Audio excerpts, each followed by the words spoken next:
ആശ്ചര്യമേ. Hallelujah ഗീതം പാടിടും ഞാൻ എൻ്റെ ജീവിതയാത്രയതിൽ. എൻ്റെ അല്ലലകിലവും തീർത്തിടും നാൾ നോക്കി പാർത്തിടും ഞാൻ ഉലകിൽ.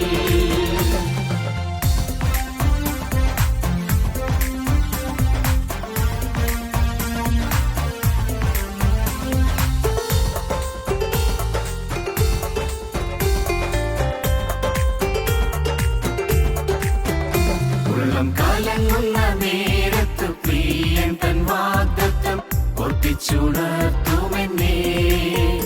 ഉള്ളം കലങ്ങുന്ന നേരത്ത് പ്രിയൻ തൻ വാഗ്ദത്തം ഒട്ടിച്ചുണർത്തുമെന്നേ.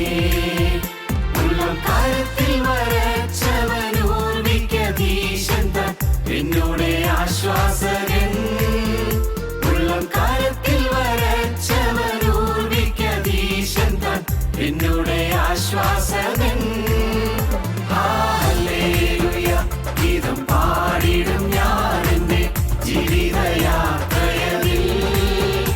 എൻ്റെ അല്ലലകിലവും തീർത്തിടും നാൾ നോക്കി പാർത്തിടും ഞാൻ ഉലകിൽ.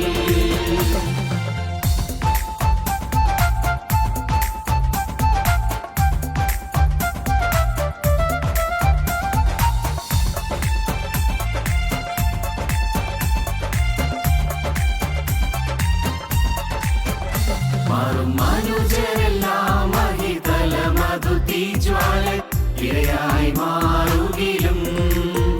മാറും മനുജരെല്ലാം മഹിതല മധു തീജ്വാല ഇരയായി മാറുകിലും.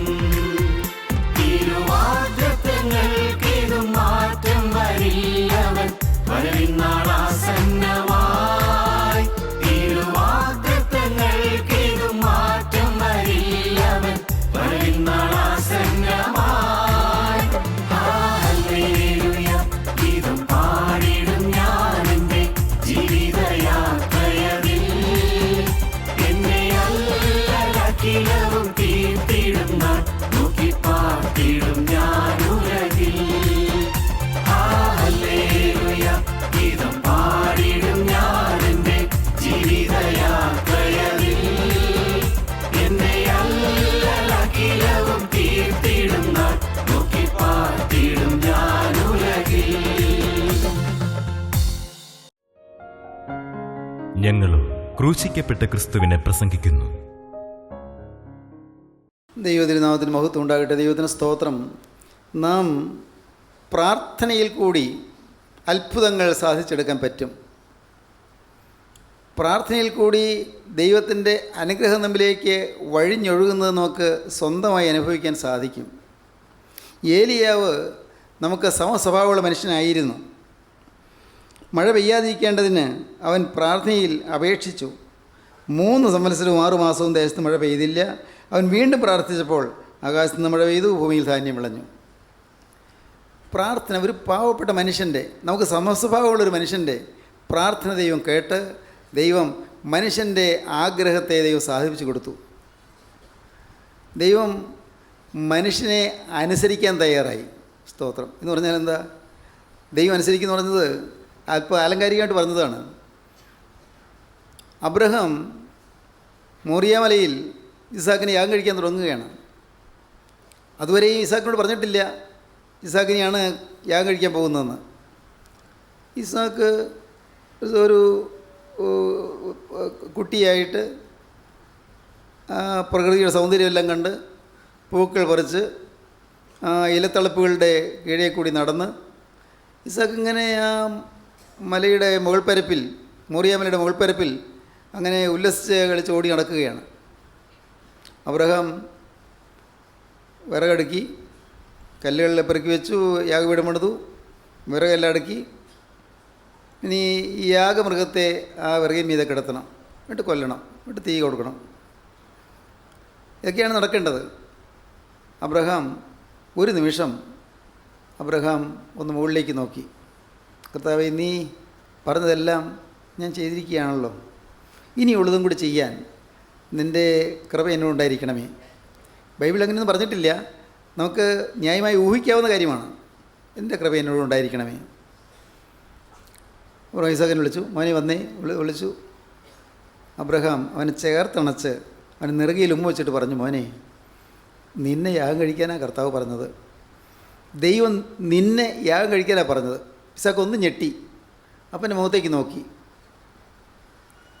അപ്പൻ്റെ മുഖത്തെ ആ വിശ്വാസദാർഢ്യവും അപ്പൻ്റെ കണ്ണുകളിലെ ധൈര്യവും അപ്പൻ്റെ ആ മുഖത്ത് പ്രതിബിംബിക്കുന്നതായ ദൈവസ്നേഹത്തിൻ്റെ തേജസ്സും എല്ലാം കണ്ടപ്പോൾ ഇസാക്കിന് മനസ്സിലായി അപ്പൻ ദൈവത്തെ അനുസരിക്കുന്നതാണ്.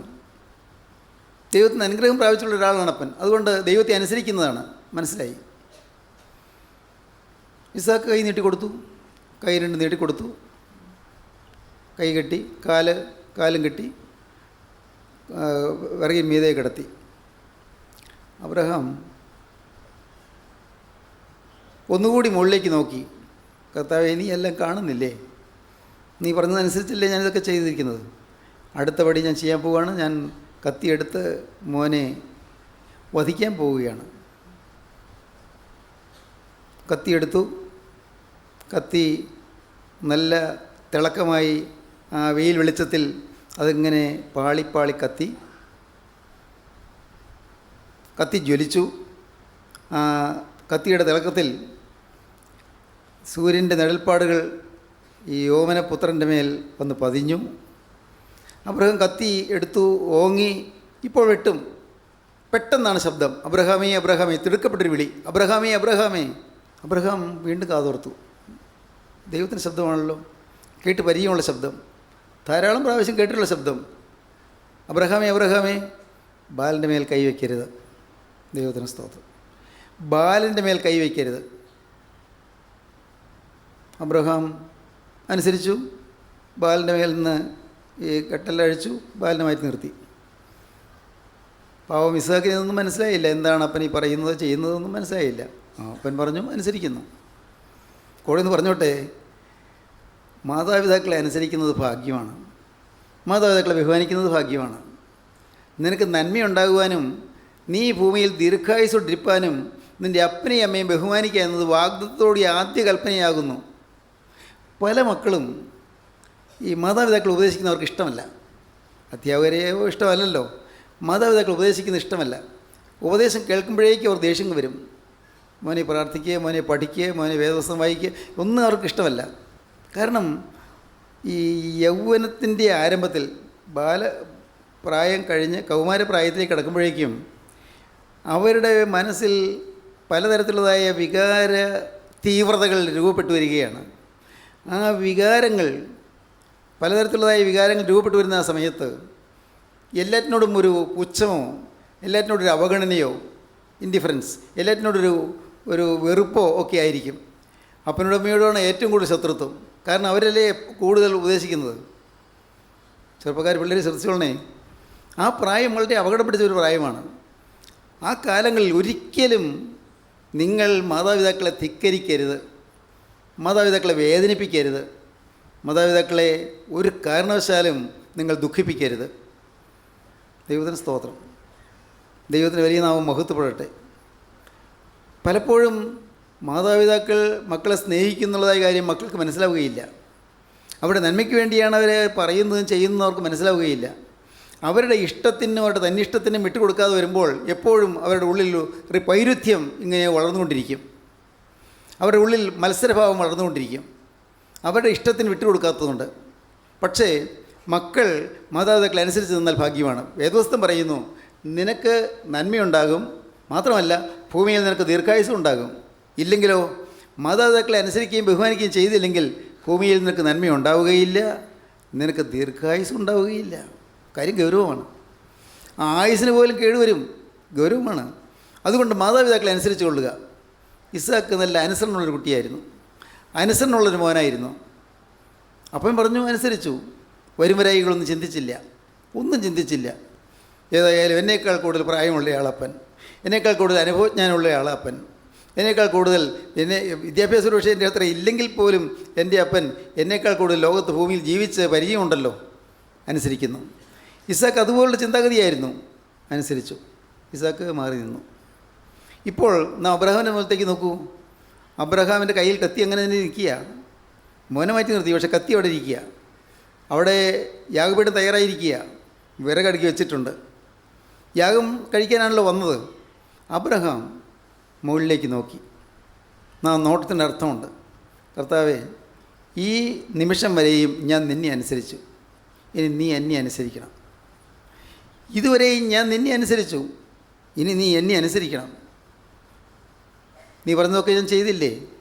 നീ പറഞ്ഞതുപോലെ ഞാൻ യാഗപീഠം ഒരുക്കിയില്ലേ? നീ പറഞ്ഞതുപോലെ ഞാൻ മോനെ കൊണ്ട് ഇവിടെ വരെയും വന്നില്ലേ? നീ പറഞ്ഞതുപോലെ സാറിയോട് പോലും രക്ഷം പറയാതെ ഞാൻ ഇവിടെ വരെയും വന്നു. നീ പറഞ്ഞ വാക്കിൽ നിന്ന് കടുകട മാറാതെ ഞാൻ ഇതുവരെയും ചെയ്തില്ലേ? കർത്താവ്, ഇനി ഈ യാഗപീഠം തയ്യാറാക്കിയിരിക്കുന്നു. കർത്താവേ, ഇവിടെ എല്ലാം തയ്യാറായി കഴിഞ്ഞിരിക്കുന്നു, യാഗത്തിനുള്ളതെല്ലാം തയ്യാറായി കഴിഞ്ഞിരിക്കുന്നു. എനിക്ക് നീ ഒരു യാഗമൃഗത്തെ തരണം. മോറിയാമലയുടെ ഉയരത്തിലേതാ യാഗമൃഗം? മോറിയാമലയുടെ ഉയരത്തിൽ യാഗമൃഗം എവിടെ? ദൈവത്തിന് സ്തോത്രം. അബ്രഹാം പറയുകയാണ്, എനിക്കൊരു യാഗമൃഗത്തെ തരണം, യാഗം കഴിക്കാൻ ഒരു മൃഗത്തെ എനിക്ക് തരണം. സ്തോത്രം. പ്രിയപ്പെട്ടവരെ, ഇതിനെല്ലാം മുൻപ് തന്നെ അബ്രഹാം ഇസാക്കിൻ്റെ ചുമലിൽ വിറകിട്ട് ചോമിച്ചുകൊണ്ട് മോറിയാമല കയറുമ്പോൾ അപ്പുറത്തെ മലയുടെ അങ്ങേ ചെരുവിൽ കൂടി ഇതാ ഒരു ആട്ടുകൊറ്റൻ എന്തിനെന്നറിയാതെ ഇങ്ങനെ മുകളിലോട്ട് കയറി വരുന്നുണ്ടായിരുന്നു. എന്തിനാണ് ഞാൻ ഈ മല കയറുന്നത്? ഇതുവരെ കയറിയിട്ടില്ലാത്ത ഈ മല എന്തിനാണ് കയറുന്നത്? ആട്ടുകൊറ്റൻ അറിഞ്ഞുകൂടാ. ഈ ആട്ടുകൊറ്റൻ അപ്പുറത്തെ ചെരുവിൽ കൂടി ഇങ്ങനെ കയറി വരികയാണ്. ആട്ടുകൊറ്റൻ അവിടെ ഈ മോറിയാമലയുടെ ഉയരത്തിൽ ഒരു കുറ്റിക്കാട്ടിൽ കൊമ്പ് പിടിപെട്ട് വള്ളിപ്പടർപ്പിൽപ്പെട്ട് അങ്ങനെ കിടക്കുകയാണ്. എല്ലാം തയ്യാറായിരിക്കുകയാണ്. അബ്രഹാം പറയുന്നതിന് മുമ്പേ തന്നെ ദൈവം എല്ലാം തയ്യാറാക്കി കഴിഞ്ഞിരിക്കുന്നു. എല്ലാം മുൻകൂട്ടി തയ്യാറാക്കി. സ്വർഗത്തിലെ ദൈവത്തിൻ്റെ കാര്യപരിപാടി. പ്രിയപ്പെട്ടവരെ, നമുക്ക് വേണ്ടി കരുതുന്നൊരു ദൈവം, നമ്മുടെ ആഗ്രഹങ്ങൾ അറിഞ്ഞ് പ്രവർത്തിക്കുന്നൊരു ദൈവം. സ്തോത്രം. ദൈവത്തിന് സ്തോത്രം. ഒന്നും യാദൃശ്യമല്ല. പ്രിയപ്പെട്ടവർ, നിങ്ങൾ വിശ്വസിക്കുക, ഒന്നും യാദൃശ്യമല്ല. നിങ്ങളുടെ ജീവിതത്തിൽ സംഭവിച്ചതൊന്നും യാദൃശ്യമല്ല. നിങ്ങളുടെ ജീവിതത്തിൽ വന്ന ചില നഷ്ടങ്ങൾ, പരീക്ഷയിലെ തോൽവികൾ, നിങ്ങൾക്ക് ജീവിതത്തിലെ വിവാഹം, നിങ്ങൾക്കുണ്ടായ കുഞ്ഞുങ്ങൾ, ഒന്നും യാദൃശ്യമല്ല. സ്വർഗത്തിലെ ദൈവത്തിൻ്റെ കരുണയാൽ ദൈവത്തിന് നിശ്ചയപ്രകാരമാണ് എല്ലാം നടന്നത്. എല്ലാം ദൈവ നിശ്ചയപ്രകാരം നടന്നു. ദൈവത്തിന് സ്തോത്രം. ദൈവം നിങ്ങൾക്ക് വേണ്ടി കരുതുന്നു. ഇത് നിങ്ങൾ മറക്കരുത്. ദൈവം എനിക്ക് വേണ്ടി കരുതുന്നു. എന്നെ സ്നേഹിക്കുന്നൊരു ദൈവം, എന്നെ കരുതുന്നൊരു ദൈവം, എന്നെ വാത്സല്യത്തോടെ പരിപാലിക്കുന്നൊരു ദൈവം, എൻ്റെ ഏറ്റവും വലിയ നന്മ ആഗ്രഹിക്കുന്നൊരു ദൈവം. എൻ്റെ കർത്താവേ, ഞാൻ നിന്നിൽ ആശ്രയിക്കുന്നു. എനിക്ക് വേറെ ആശ്രയമില്ല, വേറെ പോക്കിടമില്ല. ഞാനിതാ എൻ്റെ പാദപീഠത്തിലേക്ക് ഞാൻ വരുന്നു. ദൈവത്തിന് സ്തോത്രം. അബ്രഹാം മുകളിലേക്ക് നോക്കിയുള്ളൂ. അതിൻ്റെ അർത്ഥം ഇതാണ്, കർത്താവേ, എനിക്ക് യാഗമൃഗത്തെ തരണം. അപ്പോഴാണ് പിറകിൽ എന്തോ ഒരു ചലിക്കുന്ന ശബ്ദം. കൊമ്പ് കാട്ടിൽ പിടിപെട്ട് ഒരാട്ടുകൊറ്റൻ മാറാൻ വയ്യാതെ അവിടെ നിൽക്കുന്നു. അവിടെ നിന്ന് മാറാൻ വയ്യാതെ അവിടെ കിടന്ന് കൊമ്പ് കാട്ടിൽ പിടിപെട്ടിരിക്കുന്നു. അബ്രഹാം ചെന്നു, ആട്ടുകൊറ്റനെ പിടിച്ചു, കൊണ്ടുവന്നു, യാഗം കഴിച്ചു. പ്രാർത്ഥന കേൾക്കുന്ന ദൈവം, പ്രാർത്ഥനയിൽ വിശ്വാസമുള്ള ദൈവമക്കളുടെ പ്രാർത്ഥനയ്ക്ക് മറുപടി തരുന്നൊരു ദൈവം. പ്രിയപ്പെട്ടവരെ, നമുക്ക് ദൂരെയുള്ള ഒരു യേശുവിനോടല്ല നാം പ്രാർത്ഥിക്കുന്നത്. അങ്ങ് ദൂരെ നിൽക്കുന്ന യേശുവല്ല. നമ്മുടെ അരിയത്തേക്ക് വരുന്ന, നമുക്ക് സമീപസ്ഥനായി വരുന്ന, നമ്മെ കരുതുന്ന, നമ്മെ സ്നേഹിക്കുന്ന, നമ്മുടെ പ്രശ്നം അറിയുന്ന, നമ്മുടെ പ്രശ്നത്തിൻ്റെ രൂക്ഷത എത്രയുണ്ട് എന്ന് കാണുന്ന, എത്ര തീവ്രമായ യാതനയാണെന്ന് അനുഭവിക്കുന്ന, മനസ്സിലാക്കുന്ന, നമ്മുടെ ബലഹീനതകളിൽ സഹതാപം കാണിക്കുന്ന സ്നേഹനിധിയായ യേശുവിനെ നിങ്ങൾ വിളിക്കൂ, നിങ്ങൾ പ്രാർത്ഥിക്കൂ. ദൈവത്തിന് സ്തോത്രം. തീർച്ചയായും നിങ്ങൾക്ക് അനുഭവങ്ങൾ കിട്ടും. വ്യക്തമാണ്, നിങ്ങൾക്ക് തന്നെ സാക്ഷിക്കാൻ സാധിക്കും. ഇനി ഞാൻ പ്രാർത്ഥിച്ചു, ദൈവം എനിക്ക് പ്രാർത്ഥിക്ക് മറുപടി തന്നു. ദാവീദ് ഒരിക്കൽ പ്രാർത്ഥിച്ചു, മരണവാസികളെ ചുറ്റി അഗാധ പ്രവാഹങ്ങൾ എന്നെ ഭ്രമിപ്പിച്ചു, പാതാള വേദനകൾ എന്നെ പിടിച്ചു, മരണത്തിൻ്റെ കടികൾ എന്നെ തുടർന്ന് പിടിച്ചു. എൻ്റെ കഷ്ടതയിൽ ഞാൻ യഹോവയെ വിളിച്ചപേക്ഷിച്ചു, അവൻ തൻ്റെ മന്ദിരത്തിൽ നിന്ന് എൻ്റെ അപേക്ഷ കേട്ടു. ഞാൻ തിരുമുമ്പിൽ കഴിച്ച പ്രാർത്ഥന അവൻ്റെ ചെവിയിലെത്തി. മരണപാശങ്ങൾ എന്നെ ചുറ്റി, മരണത്തിൻ്റെ കയറ്, അഗാധ പ്രവാഹങ്ങൾ എന്നെ ഭ്രമിപ്പിച്ചു, പാതാള വേദനകൾ എന്നെ പിടിച്ചു, മരണത്തിൻ്റെ കണികൾ എന്നെ തുടർന്ന് പിടിച്ചു. ഞാൻ എൻ്റെ കഷ്ടത്തിൽ യഹോവയെ വിളിച്ചപേക്ഷിച്ചു, അവൻ തൻ്റെ മന്ദിരത്തിൽ നിന്ന് എൻ്റെ അപേക്ഷ കേട്ടു. ഞാൻ തിരുമുമ്പിൽ കഴിച്ച പ്രാർത്ഥന അവൻ്റെ ചെവിയിലെത്തി. ദൈവത്തിന് സ്തോത്രം. അടുത്ത വാക്യം, ഭൂമി ഞെട്ടി വിറച്ചു. ദൈവത്തിന് സ്തോത്രം. ഈ ഭൂമി ഞെട്ടി വിറയ്ക്കുമാറ് നിത്യനായ ദൈവം പാവപ്പെട്ടൊരു മനുഷ്യൻ്റെ പ്രാർത്ഥനയ്ക്ക് നേരെ കരുണ കാണിച്ച് എഴുന്നള്ളി വരുന്നു. നിങ്ങൾ പ്രാർത്ഥിക്കാൻ ശീലിക്കൂ. ഏലിയാവ് പ്രാർത്ഥിച്ചു, മഴ പെയ്തില്ല. വീണ്ടും പ്രാർത്ഥിച്ചു, മഴ പെയ്തു. പ്രാർത്ഥന കേൾക്കുന്ന ആ ദൈവം. ഹൃദയം തകർന്ന് പ്രാർത്ഥിച്ചാൽ കർത്താവ് പ്രാർത്ഥന കേൾക്കും. പ്രാർത്ഥന കേൾക്കുന്നൊരു ദൈവം. നമ്മുടെ ജീവിതത്തിൽ ആ യേശുക്രിസ്തുവിനെ അടുത്തറിയാൻ സാധിക്കുന്നതാണ് ഏറ്റവും വലിയ ഭാഗ്യം. യേശുക്രിസ്തുവുമായിട്ടുള്ളതായ അടുത്ത സാന്നിധ്യം നമുക്ക് ലഭിക്കുന്നതാണ് ഏറ്റവും വലിയ ഭാഗ്യം. ക്രിസ്തുവിൻ്റെ അരികത്തേക്ക് വന്നിരിക്കുന്നുള്ളതായ ഒരു അനുഭവം കിട്ടുന്നതാണ് വലിയ ഭാഗ്യം.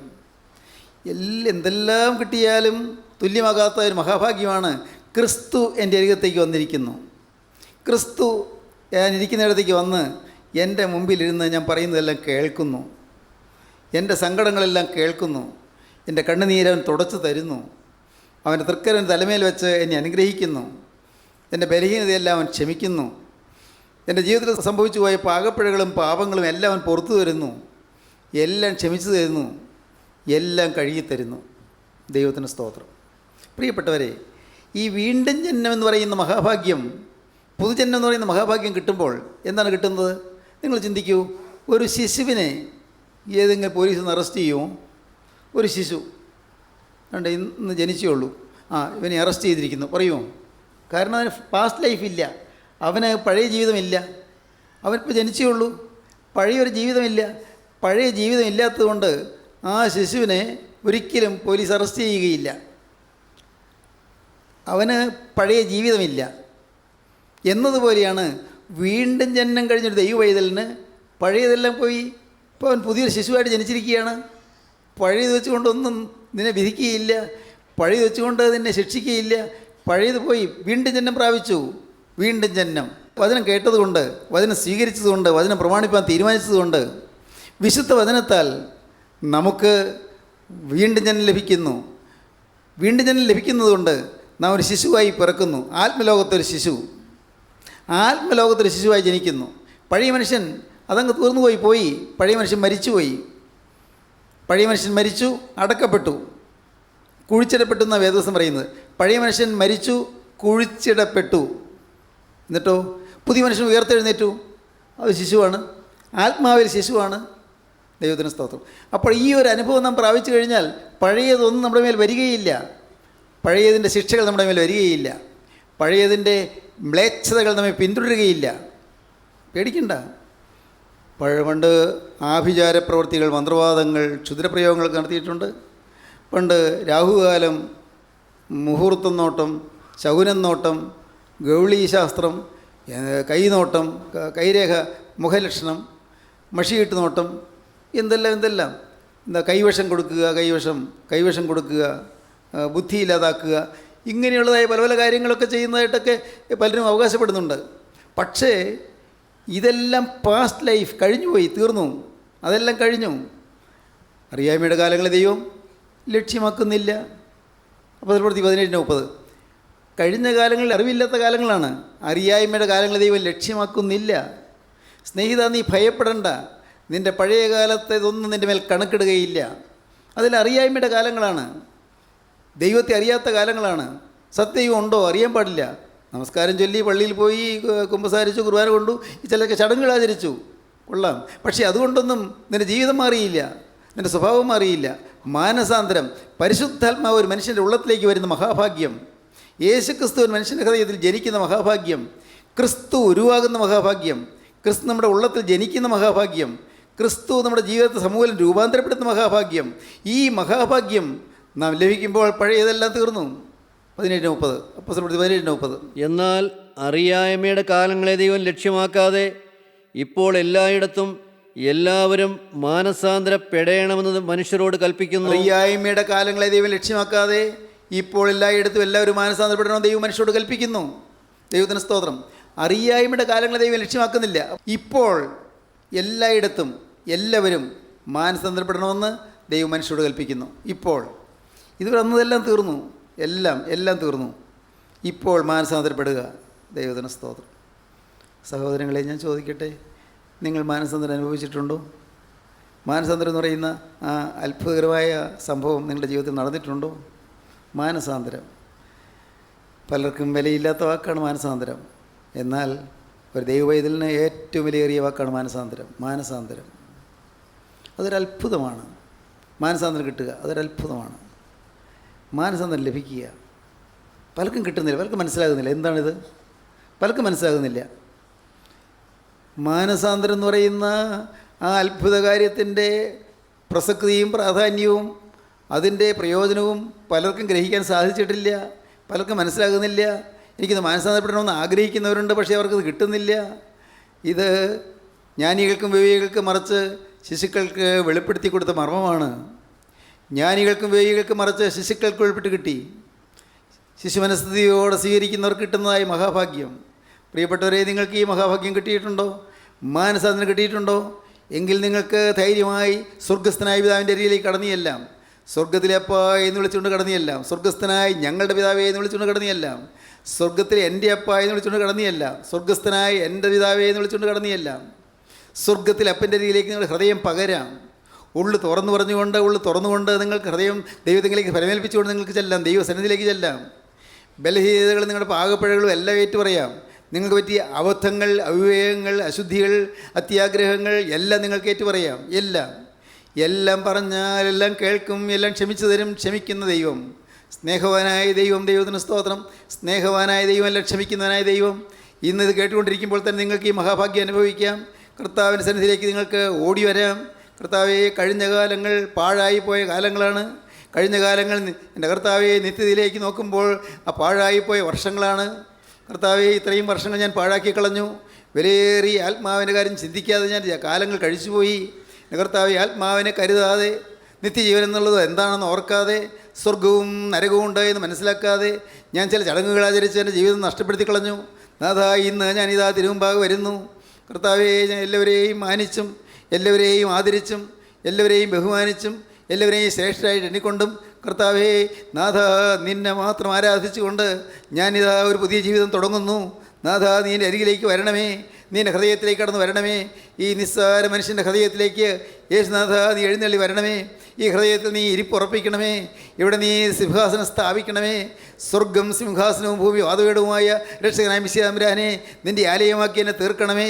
ദൈവത്തിന് സ്തോത്രം. സ്വർഗം എനിക്ക് സിംഹാസനവും ഭൂമി എൻ്റെ പാദപീഠവുമാകുന്നു. നിങ്ങൾ എനിക്ക് വേണമെങ്കിൽ ഈ ആലയം ഏതു വിധം. ദൈവത്തിന് സ്തോത്രം. സ്വർഗീയ രാജാധിരാജ, നീ എൻ്റെ ഹൃദയത്തിൽ ആലയം പണിയണമേ. നീ എൻ്റെ ഹൃദയത്തിൽ വസിക്കണമേ. എൻ്റെ ഹൃദയത്തെ നിൻ്റെ ആലയമായി രൂപാന്തരപ്പെടുത്തണമേ. എൻ്റെ ശരീരത്തെ നിൻ്റെ പള്ളിയായി രൂപാന്തരപ്പെടുത്തണമേ. നാഥ, എൻ്റെ അവയവങ്ങളിൽ നീ വസിക്കണമേ. എൻ്റെ അവയവങ്ങളിലൂടെ നീ പ്രസരിക്കണമേ. എൻ്റെ അവയവങ്ങളിൽ കൂടി നീ അത്ഭുതകരമായ ശക്തി ഒഴുക്കണമേ. നാഥ, എൻ്റെ സിരകളിലൂടെ ഒഴുകുന്ന രക്തം മാറ്റി യേശുക്രിസ്തുവിൻ്റെ പുണ്യാഹരക്തൻ്റെ സിരകളിലൂടെ ഒഴുവാറാക്കണമേ. നാഥ, അതിൻ്റെ കൃപ എൻ്റെ മേൽ പകരണമേ. പ്രിയപ്പെട്ടവരെ, നിങ്ങൾ പ്രാർത്ഥിക്കൂ. ദൈവത്തിന് സ്തോത്രം. രോഗഗ്രസ്തമായ ശരീരത്തിൽ രക്തം മാറ്റി യേശുവിൻ്റെ രക്തം പകരുമ്പോൾ രോഗം മാറുകയാണ്. ദൈവത്തിന് സ്തോത്രം. രോഗം ബാധിച്ച ശരീരത്തിലെ രക്തം, ആ രക്തം മാറ്റിയിട്ട് യേശുവിൻ്റെ രക്തം പകരുകയാണ്. അതാണ് വിശുദ്ധ കുർബാനയിൽ കൂടി നമുക്ക് ലഭിക്കുന്നത്. ദൈവത്തിന് സ്തോത്രം. അനേകർക്ക് ഇതൊന്നും മനസ്സിലാകുന്നില്ല. പ്രിയപ്പെട്ടവരെ, കോപിക്കുന്ന മനുഷ്യൻ്റെ രക്തം മാറ്റി യേശുവിൻ്റെ ശാന്തതയുള്ള യേശുവിൻ്റെ പുണ്യാഹരക്തം സിരകളിൽ കൂടെ പകരുകയാണ്. അപ്പോൾ കോപം മാറുകയാണ്. അശുദ്ധനായ മനുഷ്യൻ്റെ അശുദ്ധി മാറ്റി അശുദ്ധിയുള്ള രക്തം മാറ്റി യേശുക്രിസ്തുവിൻ്റെ രക്തം ഈ സിരകളിലൂടെ രക്തധമനികളിലൂടെ പകരുകയാണ്. അപ്പോഴാണ് നമ്മുടെ സ്വഭാവം മാറുന്നത്, അശുദ്ധി മാറുന്നത്. അത്യാഗ്രഹവും ലോകസ്നേഹവും വെറുക്കൂത്തുമുള്ള മനുഷ്യൻ്റെ രക്തം മാറ്റി യേശുക്രിസ്തുവിൻ്റെ രക്തം പകരുകയാണ്. അപ്പോഴാണ് നമ്മുടെ സ്വഭാവം മാറുന്നത്. ഹല്ലേലൂയ, ദൈവത്തിന് സ്തോത്രം. ഇന്നത് കേട്ടുകൊണ്ടിരിക്കുമ്പോൾ തന്നെ നിങ്ങൾക്ക് സമർപ്പിക്കാം. ഇത് കേട്ടുകൊണ്ടിരിക്കുമ്പോൾ തന്നെ നിങ്ങൾക്ക് ദൈവത്തോട് പറയാം, കർത്താവേ, എന്നെ നീ രൂപാന്തരപ്പെടുത്തണമേ. എൻ്റെ രക്ഷക, എന്നോട് നീ മനസ്സലിയണമേ. എൻ്റെ യേശുവേ, നിൻ്റെ കരം എൻ്റെ മേൽ വയ്ക്കണമേ. എൻ്റെ രാജാതി രാജ, എന്നോട് നീ മനസ്സലിഞ്ഞ് എന്നെ സ്വീകരിക്കണമേ. ഞാനിതാ വരുന്നു, എന്നെ സ്വീകരിക്കണമേ. ഞാൻ വരുന്നു ക്രൂശിങ്കൽ, സാധു ക്ഷീണൻ കുരുടൻ സർവവും എനിക്ക് എച്ചിൽ, ഞാൻ പൂർണ്ണ രക്ഷ കാണും ഞാൻ. ഹല്ലേലൂയ, ദൈവത്തിന് സ്തോത്രം. ഞാൻ വരുന്നു ക്രൂശിങ്കൽ. ഹൃദയത്തിൽ നിന്ന് പാടുവീൻ, ഹൃദയത്തിൽ നിന്ന് പറയുവീൻ, ഞാൻ വരുന്നു ക്രൂശിങ്കൽ. ക്രൂശിൻ്റെ ചുവട്ടിലേക്ക് ഞാനിതാ വരുന്നു. രക്ഷകൻ്റെ കുരിശിൻ്റെ ചുവട്ടിലേക്ക് ഞാനിതാ വരുന്നു. രക്ഷകൻ്റെ പാദപീഠത്തിലേക്ക് ഞാനിതാ വരുന്നു. രക്തം തുളിച്ചു വരുന്നതായ പാദപീഠത്തിലേക്ക് ഞാൻ വരുന്നു. തിരക്തം ഒഴുകുന്ന പാദപീഠത്തിലേക്ക് ഞാനിതാ വരുന്നു. ആ തിരക്തം ഒഴുകുന്ന പാദപീഠത്തെ ഞാൻ ചുംബിക്കുന്നു. ഞാൻ ആ പാദം ഒത്തുന്നു. ഞാൻ ആ പാദത്തിൽ ആശ്രയിക്കുന്നു. യേശുവേ, നീ എന്നെ ഉപേക്ഷിക്കരുതേ. നാഥ, നീ എന്നെ തള്ളിക്കളയരുതേ. നാഥ, എൻ്റെ പാപങ്ങൾക്കൊത്തവണ്ണനോട് ചെയ്യരുതേ. എൻ്റെ അകൃത്യങ്ങൾക്കൊത്തവണ്ണ എൻ്റെ മേൽ പകരം ചോദിക്കല്ലേ. ഇന്നു മുതൽ യേശുവേ, ഞാൻ പുതിയ മനുഷ്യനായി ജീവിക്കും. പ്രിയപ്പെട്ടവരെ, നിങ്ങൾക്ക് തീരുമാനിക്കാം. ജീവിതം കർത്താവിൻ്റെ കരങ്ങളിലേക്ക് കൊടുക്കാം. യേശുവിനായ ജീവിതം വേർതിരിച്ചുകൊണ്ട് നമുക്കിപ്പോൾ ഒരുമിച്ചൊന്ന് പ്രാർത്ഥിക്കാം. Hallelujah, hallelujah, hallelujah. കാരുണ്യവാനായ ഞങ്ങളുടെ സ്വർഗീയ പിതാവേ, മനോഹരമായ ഈ സമയത്തിനായി ഞങ്ങൾ നിന്നെ സ്തുതിക്കുന്നു. തിരുസാന്നിധ്യം ഞങ്ങൾക്ക് തന്നതിനായി ഞങ്ങൾ നിന്നെ സ്തുതിക്കുന്നു. അപ്പോൾ ഞങ്ങൾ അർഹിക്കാത്ത അനുഗ്രഹങ്ങൾ, അർഹിക്കാത്ത സൗഭാഗ്യങ്ങൾ നിങ്ങൾക്ക് തരുന്നതിനായി ഞങ്ങൾ നിന്നെ സ്തുതിക്കുന്നു. ഈ വചനം കേട്ട എല്ലാവരെയും അനുഗ്രഹിക്കണമേ. നാനാദേശങ്ങളിരുന്ന് ഈ വചനം കേൾക്കുന്ന എല്ലാവരെയും നീ വാഴ്ത്തണമേ. എൻ്റെ കരുണയുള്ള കർത്താവേ, എല്ലാവരുടെ മേലും തൃക്കരം വെക്കണമേ. നന്ദിയോടെ സ്തോത്രം. നന്മകളാൽ ഞങ്ങളെ അലങ്കരിക്കണമേ. അവിടുത്തെ രണ്ടാമത്തവരിന് വേണ്ടി ഞങ്ങളെ ഒരുക്കണമേ. യേശു ക്രിസ്തുവിൻ്റെ ജയകരമായ നാമത്തിൽ തന്നെ. ആമീൻ. ഹല്ലേലൂയ.